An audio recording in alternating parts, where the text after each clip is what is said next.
നമസ്കാരം. കടുത്ത ചൂടിൽ തൊഴിലാളികൾക്ക് കാരുണ്യഹസ്തം നീട്ടുന്ന ദുബായ് പോലീസിന്റെ ഷെയ്ഡ് ആൻഡ് റിവാർഡ് ക്യാമ്പയിൻ 4ാം വാരത്തിലേക്ക് കടന്നിരിക്കുകയാണ്. ഇത്തവണ വാദി അൽ സഫ പ്രദേശത്താണ് തൊഴിലാളികൾക്ക് സഹായം എത്തിച്ചത്.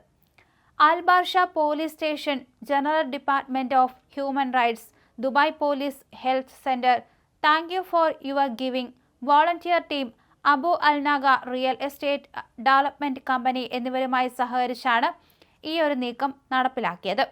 പദ്ധതിയുടെ ഭാഗമായി 800-ലേറെ നിർമ്മാണ തൊഴിലാളികൾക്ക് വെള്ളം, ഭക്ഷണം, കുടകൾ എന്നിവ വിതരണം ചെയ്തു.